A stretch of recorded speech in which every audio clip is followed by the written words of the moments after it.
What are you talking about? I've never infringed on your basic rights. Your freedom of speech? Well, yeah, I guess I cut you off sometimes, but that's only because you ask me for money and sick jazz bots on me. But if you feel oppressed, by all means, go ahead and speak your mind.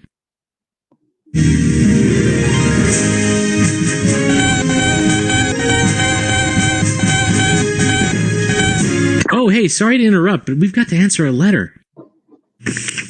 Dear Tim and Moby, we've been studying the Bill of Rights in class, and it seems like my school is restricting some of my rights.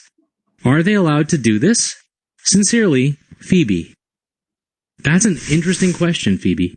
Although students do have rights, the Supreme Court has ruled that public schools can forbid certain activities and behaviors. The main restrictions involve two amendments in the Bill of Rights, the First Amendment and the Fourth Amendment. The First Amendment states that the government can't prevent you from expressing yourself through speech or writing. It also prohibits the government from promoting any particular religion. The Fourth Amendment says that you can't be searched or have your property taken away without good reason. But students aren't fully covered by these rights because most are under 18 years of age, and schools act in loco parentis. That's a Latin phrase meaning in place of parents.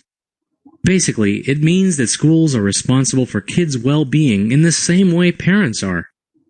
Your parents can set rules for you that you have to follow, and schools can too. Since private schools aren't funded or run by the state, they can set more restrictive rules than public schools. For example, in almost every state, private school teachers can discipline students with corporal punishment or physical force, while fewer than half the states allow it in public schools. But parents and students may disagree with school policy and can sue if they feel their rights have been violated. In rare instances, when the law isn't settled or clear, the case will go all the way up to the Supreme Court. Like back in the 60s, when some students in Iowa wore black armbands to protest the Vietnam War. The school suspended them, and their parents sued. The case went to the Supreme Court, which ruled that political expression was protected by the First Amendment, even for students. As one of the justices said, students do not shed their constitutional rights at the schoolhouse gate. In a different case, the court ruled that public schools can't force you to say anything you don't want to, even the Pledge of Allegiance. They also can't force any religious beliefs on you, like making you pray or sing religious songs. They can't stop you from praying quietly to yourself, but if a public school encourages prayer, it might violate the First Amendment. Well, no, you can't do anything you want. If you disrupt class or use vulgar language, you can get punished. After all, other kids have a right to an education without a bunch of distractions. That's why many state courts have upheld cell phone bans in schools. Teachers can't teach if students are texting and taking calls. You can't necessarily wear anything you want either, since public schools are usually allowed to enforce dress codes. You can even get disciplined if you're away from school, like on a field trip or something.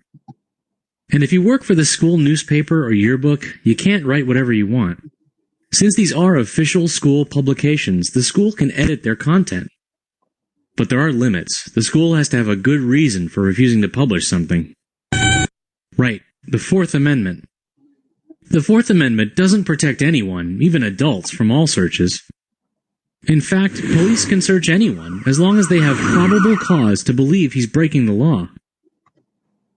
For instance, if an officer smells alcohol on a driver's breath, he can search the car. In a school environment, teachers and other officials operate on a similar principle. If they have good reason to believe you've cheated on a test, they can search your bag, your desk, and your pockets for a cheat sheet. Even if there isn't a cheat sheet, you can get punished if they find something else, like cigarettes. And if you're keeping something illegal in your locker, forget it. Lockers are school property, so schools have a lot of leeway to conduct searches. Since schools want to maintain drug-free environments, they can also give students drug tests if they sign up for any extracurricular activity. That includes everything from soccer to choir. You're right, that's not how the law is applied to adults.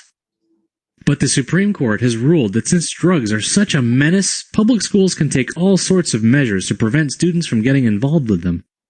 It's a small price to pay. As long as you don't use drugs, you really don't have anything to worry about. Well, think of it from the school's perspective. They have a really tricky job. They have to create a safe learning environment and, at the same time, protect everyone's constitutional rights. If you think that makes me the man, then so be it. I'm the man